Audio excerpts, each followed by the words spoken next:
त्यांना मंत्रिपद मिळाल्यानंतर रक्षाताई पहिल्यांदाच आपल्या नेटिव्ह प्लेस आलेल्या मुक्ताईनगरला आलेल्या आहेत आणि त्यामुळे मुक्ताईनगर परिसरामध्ये त्यांच्या मतदारसंघामध्ये मोठ्या प्रमाणावर आनंद आहे, उत्साह आहे. ताईंना क्रीडा आणि युवक कल्याण ह्याचं राज्यमंत्रीपद मिळालेलं आहे. क्रीडा खात्यामध्ये आणि युवक कल्याणामध्ये काम करण्यासाठी फार मोठी संधी त्यांना उपलब्ध झालेली आहे. आगामी कालखंडामध्ये आदरणीय नरेंद्र मोदींचं धोरण हे युवकांना आकृष्ट करणं, युवकांच्या कल्याणासाठी क्रीडा धोरण जाहीर करून क्रीडा या विषयाला प्रोत्साहन देण्यासाठी अनुकूलच आहे. मला आनंद आहे की अन्य कुणाच्या मंत्रिमंडळाला स्थान असल्यापेक्षाही मोदीजींच्या मंत्रिमंडळामध्ये रक्षाताईला स्थान मिळालं यापेक्षा मोठा अभिमानाचा आणि आनंदाचा क्षण दुसरा नाही. हो, अपेक्षा होती तुम्हाला ताईंना मंत्रिपद मिळेल असेल. गेले अनेक 3 टर्म रक्षाताई या ठिकाणी खासदार म्हणून काम करत आहे आणि त्यांचं कामाचं मूल्यमापन वारंवार पक्षाने केलेलं आहे, मोदींच्या कालखंडामध्ये केलेलं आहे आणि तिसऱ्यांदा केल्यानंतर विभागीय समतोल पाहता, विभागीय परिस्थिती पाहता रक्षाताईंना मंत्रिमंडळात स्थान मिळेल अशी आशा आम्हाला सर्वांनाच होती आणि त्याप्रमाणे भारतीय जनता पार्टीच्या सर्व कार्यकर्त्यांनी, नेत्यांनी विश्वास ठेवला आणि मोदीजींच्या मंत्रिमंडळामध्ये रक्षाताईंना स्थान मिळालं. हो, काय अपेक्षा आहेत रक्षाताईंच्या कामाच्या संदर्भामध्ये आपल्या? आणि रक्षाताई युवक आहे आणि या जे जिल्हा परिषदेला असताना त्यांनी शिक्षण आणि क्रीडा खातं सांभाळलेलं आहे. तर क्रीडा विषयाची माहिती त्यांना बऱ्यापैकी आहे. युवकांच्या कल्याणासाठी योजना युवक म्हणून त्या पुढाकार घेऊन करतील आणि युवकांना या ठिकाणी वेगवेगळ्या दृष्टिकोनातनं, रोजगाराच्या दृष्टिकोनातनं असेल, खेळाच्या दृष्टिकोनातनं अशा ज्या युवक कल्याणाच्या गोष्टी आहेत त्या करण्यासाठी त्या प्राधान्य देतील असं मला वाटतं. बहुत छगन भुजबळांनी नाराजी व्यक्त केली आहे की मी ज्येष्ठ असल्या कारणाने लोकसभा माझी लढवायची इच्छा होती. छगन भुजबळ साहेबांना राज्यसभेमध्ये जायची इच्छा होती असं त्यांनी आपलं वक्तव्य केलेलं आहे.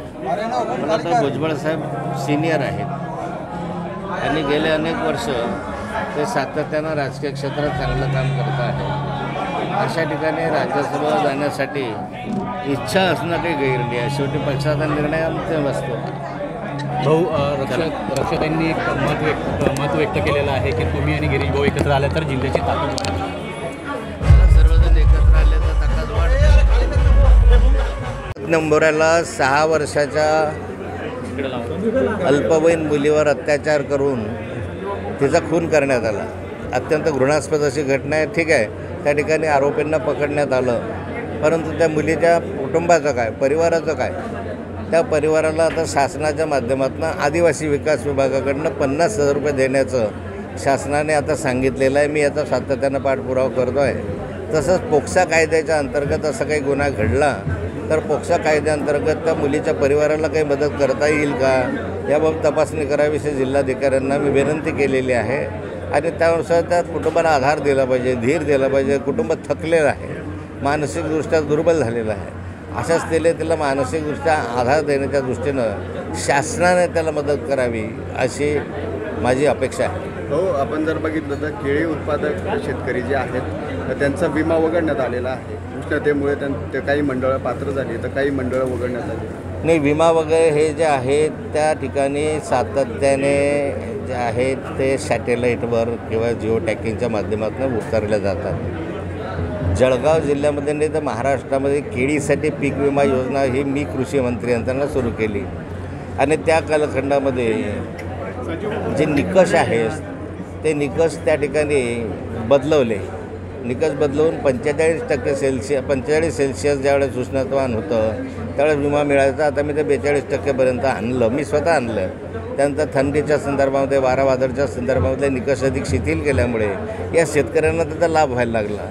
सातत्याने कंटिन्युअसली जर तुम्हाला 5 दिवस या ठिकाणी 42च्या वर सेल्सिअस उष्णतामान असेल तर त्या प्रत्येकाला विमा मिळालाच पाहिजे असं राज्य सरकारचं धोरण आहे. आणि म्हणून या ठिकाणी चोपडा तालुक्यातले काही मंडळ होते, जामनेर तालुक्यातले काही मंडळ होते.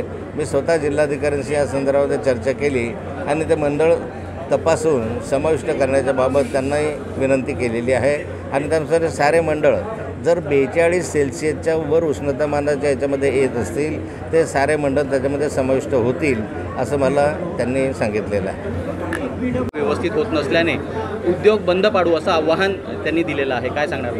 नाही, MIDCमध्ये गेल्या वर्षापेक्षाही अधिक या ठिकाणी विजेचा लपंडाव सुरू आहे. वास्तविकता MIDCमध्ये अनेक युनिट असे आहेत की त्यांचं एक्सप्रेस फीडर आहे. 24 तास त्यांना वीज पुरवठा देण्याचं बंधन MSCBवर आहे. पण ते सगळं असताना कंपनीच्या माध्यमातून त्या ठिकाणी वीज पुरवठा खंडित होतात. काही ठिकाणी 24 तास प्रक्रिया करणारे उद्योग आहे, जसे केमिकलचे उद्योग असतील, अन्य उद्योग असतील की 24 तास प्रक्रिया केली तर बॉयलर चालू राहतात, अन्य चालू राहतात. खंडित झालं की परत 2-3 तास त्यांना बॉयलर परत प्रदीप करायला वेळ लागतो आणि परत रोजगाराचा प्रश्न निर्माण होतो. जळगाव जिल्ह्यामध्ये वीज ही उपलब्ध झाली पाहिजे, 24 तास उपलब्ध झाली पाहिजे, अखंडित झाली पाहिजे, ही मागणी उद्योजकांची सातत्यानं राहिली आहे. आणि विजेचा लपंडाव आहे, अन्य काही विषय असल्यामुळे जळगाव जिल्ह्यामध्ये उद्योग यायला नाकारतात. उद्योजकांना त्या ठिकाणी जे वातावरण, अनुकूल वातावरण लागतं, ते अनुकूल वातावरण आपण निर्माण करू शकलो नाही. आणि त्यामुळे उद्योजकांनी हा इशारा दिला आहे की आमचे उद्योग बंद करून आम्ही दुसरीकडे जाऊ. मला वाटतं शासन यामध्ये अपयशी ठरलेलं आहे. 3 मंत्री आपल्या जिल्ह्यामध्ये आहे, चौथी आता रक्षाताई या ठिकाणी मंत्री झालेले आहे. असं असताना 4 मंत्र्यांनी किमान MIDCच्या उद्योजकांचे प्रश्न सोडवावे अशी माझी अपेक्षा आहे.